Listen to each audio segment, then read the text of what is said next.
Welcome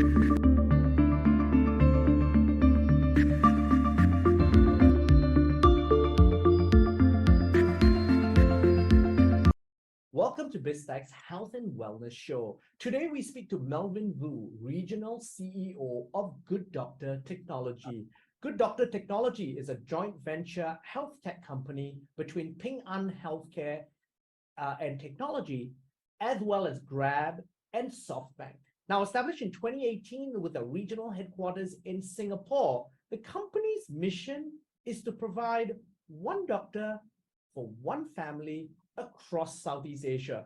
Now, to tell us more with this tagline in mind, welcome to the show, Melvin.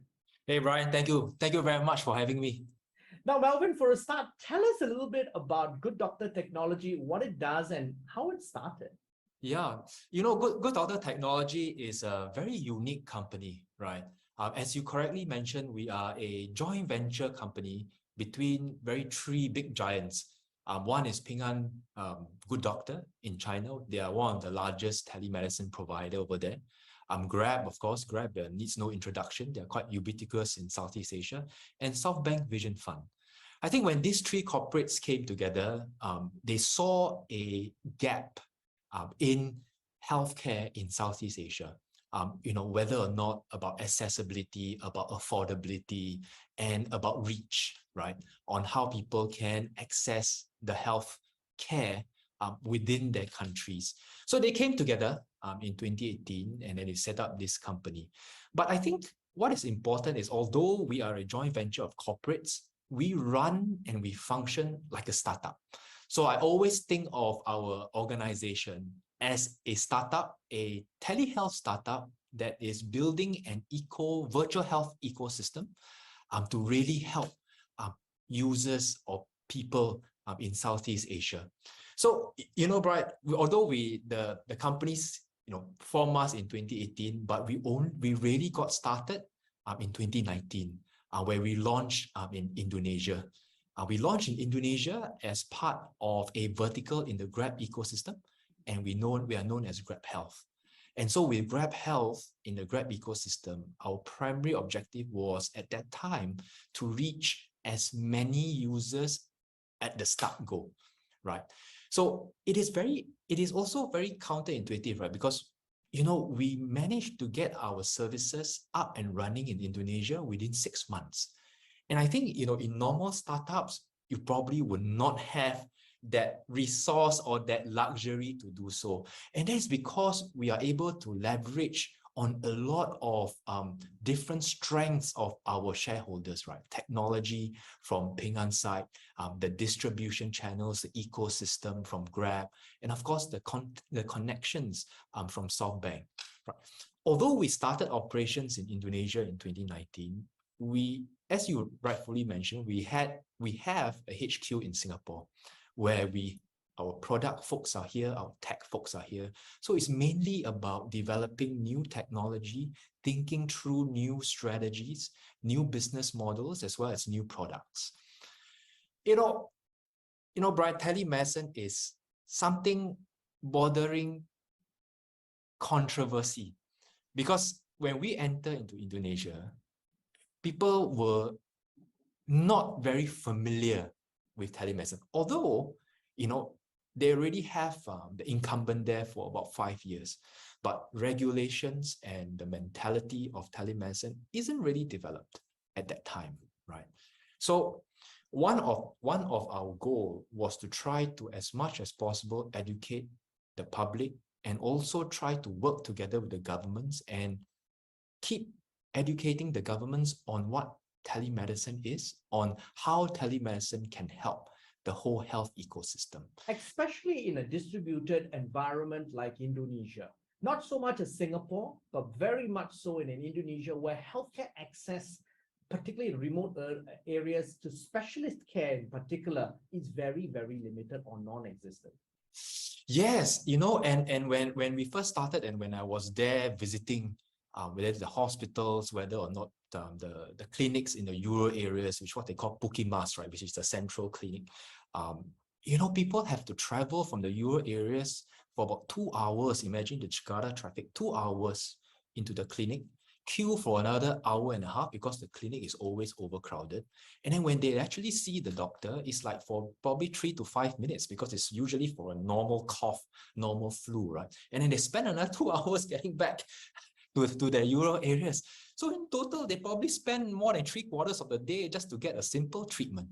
So for us, we think that, hey, there must be a better way of doing this, right? So that's where the platform literally helps, right? It's what we also like to call it's like doctor in a pocket, right? You whip up your mobile phone, you fire our app, and then within 30 seconds, you get to consult with our doctors via chat, right? Because we find that chat is one of the most efficient way of talking to our doctors, and a lot of Southeast Asians are very enamored to their mobile and chatting with their friends. So it's something very habitual for them. Yeah. So when you have something very habitual, and then when it comes to healthcare, it's easier for us. It's easier for them to also understand how to use, right? But I think as I was saying that what literally helped us scale and grow, for better or for worse, it was really the pandemic. People always ask me, how did COVID treat you? And I say, actually, COVID is very nice to us. It's not the correct thing to say, but COVID is very nice for telemedicine providers and players. So, and that's across the board, isn't it? In terms of the whole med tech industry exploded during the pandemic because on the consumer side, obviously they couldn't reach patients. On the business side, they couldn't reach healthcare facilities, and it was harder. You had lockdowns. On the business side, corporations and CEOs suddenly realized that healthcare became front and center because they had a distributed workforce. They had mental health issues that were cropping up. There were physical health issues. They needed to make sure that all of this was addressed. And so companies like you came in and just grew. Yeah, I think it is really a process and a progress thing, right? I mean, when COVID first struck, people don't know what to do. People don't know how long it will last. People don't know how fast it will spread. So I think the first stakeholder to really embrace telemedicine was the governments. Because imagine if people from the Euro areas like Indonesia or Thailand, where we operate as well, all rush to hospitals or clinics just for simple ailments during this COVID pandemic. The spread of COVID will be exponential. So the governments know that they needed a solution to stop people from going with simple ailments, from going into and overcrowding the health infrastructure, which at that point in time couldn't cope with the excessive number of patients, whether is it COVID or whether is it normal diseases. And then after that, after a year or so, then that's where corporates come in and say, oh, shucks, now people cannot go to work. People are, as you mentioned, distributed. But then how do we engage them? They are suffering from burnout. They are suffering from, really like the boundaries are blurred between work, home, play and stuff like that. So how do we keep the workforce going? And so that is where I think is the next phase of growth for telemedicine, right? Because in the normal phase, we are focused very much on sick care. Because when you are sick, you power up a doctor in the pocket, and then you consult the doctor. But increasingly, as where the corporates, CEOs, and HR practitioners realize that they also need a solution to prop up the wellness and the health of their employees. So that's where lifestyle and wellness comes in telemedicine. That's why, and you're spot on, because that's a global trend as well. That shift away from an illness paradigm to a wellness paradigm. So prevention rather than cure. Yes. And I think that is where our next phase of growth is as well, right? I think we spent 2.5 years in Indonesia and another year in Thailand. We launched it a year ago during COVID as well. We focus very much on sick care with our technology and with our parents, Ping An's experience. But now increasingly we are slowly developing more services to really look at preventive, not a preventive, but also lifestyle kind of wellness, right? Your fitness, your diet, and also also increasingly, what we are also looking at is also chronic diseases. So it's really these three pillars that I think will underpin a whole kind of a virtual healthcare going forward. Okay, but Melvin, let's break down then. These are the things that you're doing, but how are you doing them? What is the technology stack and services underlying all of this?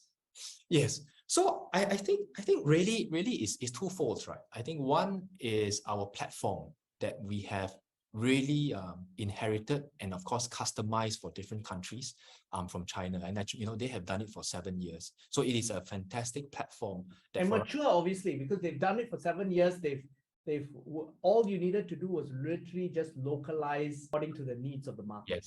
Yes. So the technology is very important. And what is interesting for us is that we've emphasized a lot of flexibility of integration. Because to us, telemedicine is just a component of a wider health ecosystem. And we don't want to exist in isolation. For us, very importantly, we want to build an ecosystem with different like-minded partners like hospitals, clinics, whether your gyms and things like that, right? So in order to do that, your platform must be as flexible as possible to integrate with other people's technology and platform as well. So that's one of our strengths. The other one of our strengths is really about having hired doctors in our company. A lot of, if you look at it, a lot of traditional telemedicine providers outsource their consultations to external doctors. One of the things is the argument around it is it's an asset light model. Yes.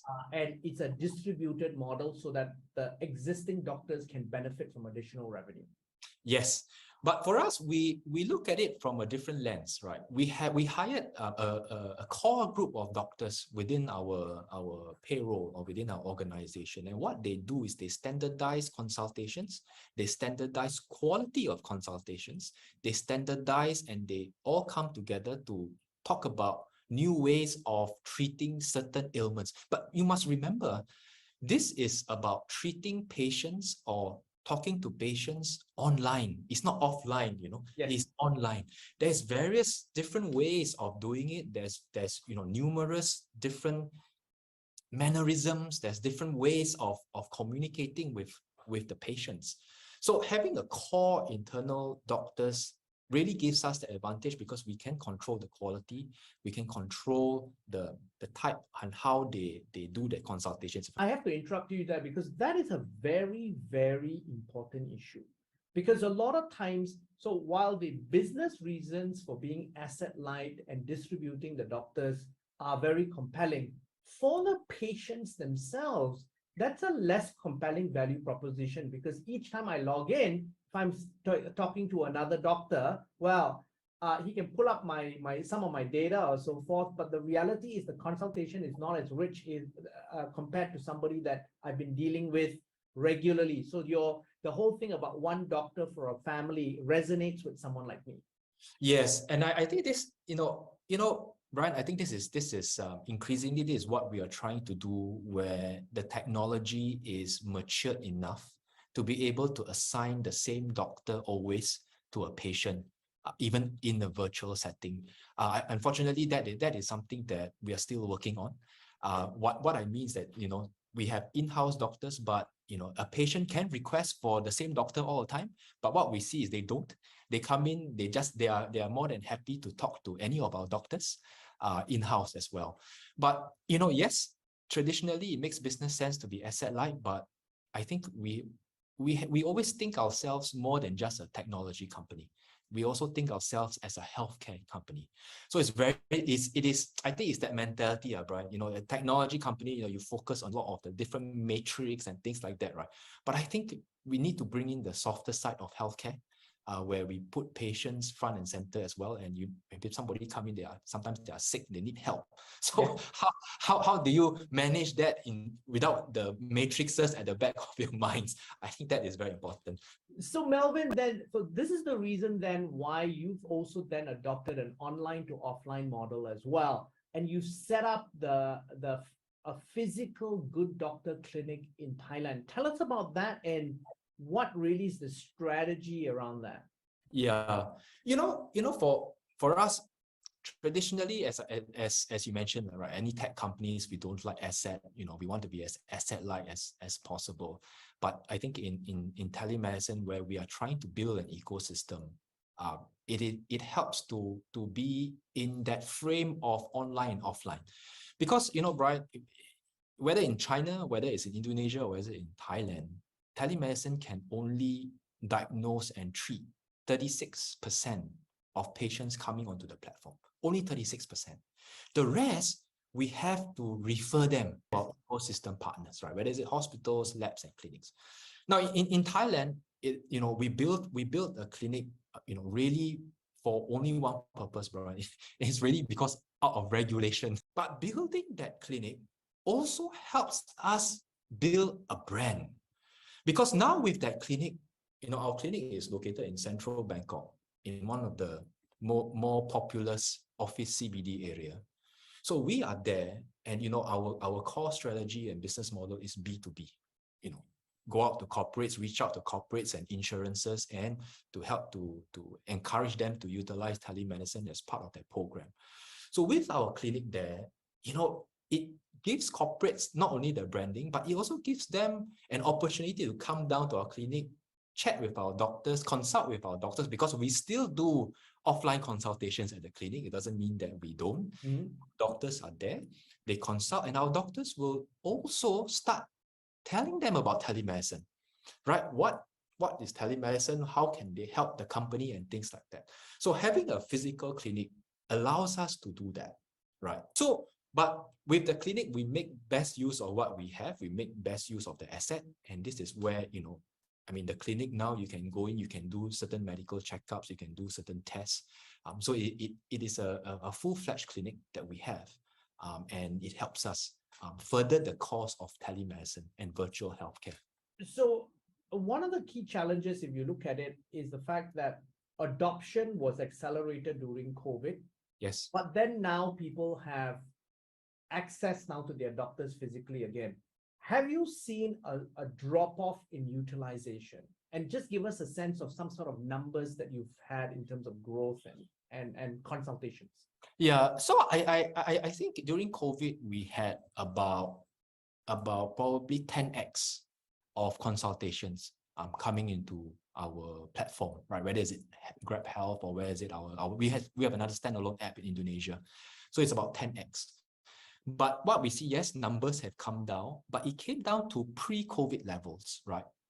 And the baseline is actually increasing. So what this tells us, that those people who come during COVID, some don't come back anymore, but the baseline of patients who are utilizing telemedicine have increased. So the shoreline has increased, right? Okay. Which is what we want, to get as many people to be used to telemedicine. But of course, Brian, but now the strategy is a little bit different. We are now focused on B2B. So customer, corporates and insurances, and even working with the governments now are more important for us. The B2C market is something that we let it grow organically. Because you have basically expanded and put a primary focus on the B2B market, give us a sense of what your overall ecosystem looks like in terms of partnerships and alliances. Yeah. So when we focus on that, right, I think a few components within the ecosystem is very important to us, and it all boils down to the fact that telemedicine, virtual healthcare, and telemedicine is not and all, right? You still need to have partners. So in Indonesia, we build very strong relationships with hospitals, with insurance partners, with third-party administrators. We were chatting offline just now. We were talking about payment claims, and it's still going on, in Indonesia. But now the third-party administrators are quite large. They help companies, manage their claims. They help insurances manage all their claim loss and things like that. So we work with them. We work with labs as well. But more importantly, because on our platform, a user can also come into our health mall to purchase medication, and things like that. So working with pharmacy partners, merchant partners. So we are a marketplace, right, of pharmacy partners and, merchants and things like that. So building that relationship with them and integrating into our ecosystem is very important. So for example, in Bangkok, right, we started, you know, in only 12 months ago, but within the whole Bangkok and within Thailand itself, we have one of the largest, in fact, we have the largest pharmacy network in Thailand of about 890 outlets. When our doctors prescribe medicine, right, the system will pinpoint the nearest pharmacy to the patients where they are located, and then we will send a rider, usually, you know, a Grab Express rider, to collect the medicine and deliver it to the patients all within an hour. Okay, but that, Melvin, is in a prescription market. So there are some markets where the doctor is allowed to prescribe medication. How do you cater for that? Oh yes, so I think it's still the same principle, right? You know, our doctors in Indonesia, we do prescriptions as well via the chat. So because of the pandemic, we were able to prescribe what we call red dot drugs or restricted drugs, like your antibiotics and things like that. So the doctors do prescribe, but the onus is up to the patients of whether or not they want to purchase it from our partners on the ecosystem, or they can take that same prescription and then go fulfill it themselves, whether in the nearby pharmacy and things like that. So the principle is the same, right? Our doctors do prescribe. Now, looking ahead now, Melvin, where do you see some of the growth opportunities for you in the region, and especially highlight for us perhaps some key trends in this whole telehealth and medtech space? Yes, and you know, as I mentioned just now, I believe that the growth in medtech space will no longer be just focused on sick care. It will be based on really a couple of pillars, right? One is wellness, and wellness is really about preventive, how you prevent somebody from being sick, right? And we work with, you know, corporates and insurances on that as well. The other one that I'm actually quite passionate about is chronic diseases. I think, you know, for example, in Singapore, right? I mean, you know, the government is placing a lot of emphasis on diabetes. It's the #1 silent killer in Singapore. So I think in telemedicine, because of our ecosystem and because of, you know, if a patient comes through our system and we are able to have various data from the patient together with the platform that we are in our health services as a solution strategy, we are able to advise the patient on a lot of things, right? Whether is it treating his chronic diseases or whether is it preventing his chronic diseases from happening. And I think also, you know, going forward, for any health tech platform, there has to be integration with certain hardware. It's already happening now. You know, whether it's your Apple Watches, your Samsung, or your Android devices. But I think there will be closer integration with health tech platforms, physical devices, whether or not it is for, you know, the elderly at home, right, where there's smart devices that detects fall or remind them of taking medicine and things like that. So I think putting together the whole ecosystem in the platform is going to be real exciting. Melvin, one of the key things then, and you alluded to that without highlighting it a little bit further, the Holy Grail for healthcare has always been the ease of sharing of your electronic medical record. You know, yes, you know, I totally agree with you. I think this is the Holy Grail. This requires a lot of work. But how you know, this is something that we can't solve alone. It has to be various conversations with, you know, the governments, you know, other hospitals, other healthcare providers. You know, in Singapore, we started it, I know. You know, the HIS, the health information system. But if you see, it is only with the public sector. The private sector is not plugged in yet. But what is interesting to me, Brian, is you know, just to simulate some thinking, is that Web3 and blockchain represents a very interesting avenue for storage of medical data that will belong to the patient. Now, if you think about it, you know, this is for me coming from personal experience, with family members and stuff. When you see a specialist or you see a GP, you don't get to own your data. Correct. They own your data. They own your data, and in some countries, they don't have to pass it to you. Yes, they don't have to, right? But even in Singapore, people don't pass. Your GPs don't pass the data to you. I don't know what they write in their computer system when I consult them, right? So I think you are right. The electronic medical data passing through various facilities, infrastructure, platforms. But the most important thing is, how do we think about having the data ownership back to the patient? Where then at any point in time, I want to share, or I don't feel like sharing, or I want to understand more about what the doctor tells me about it, I have easy access to the data. Melvin, it's been a fascinating conversation. Before we leave, any final thoughts you'd like to leave the audience with? Oh, I just hope your audience will be very open to virtual healthcare and telemedicine. I think it's something that is not a pandemic novelty. I think it's going to be here to stay. I think it is something that you will see more growth in, and it will sort of permeate more into our daily lives on how we use virtual healthcare together with all your connected devices. Now, Melvin, thank you very much for coming on the show. Thank you, Brian. Thank you for having me. Now, I'm Brian Fernandez, and we've been speaking to Melvin Vu, Regional CEO of Good Doctor Technology, on Biztech's Health and Wellness Show. This video and podcast will be on our website, www.biztech.asia, as well as our social media platforms. It will also be on our syndication partners' TV stations, radio stations, and websites. Thanks a lot for tuning in.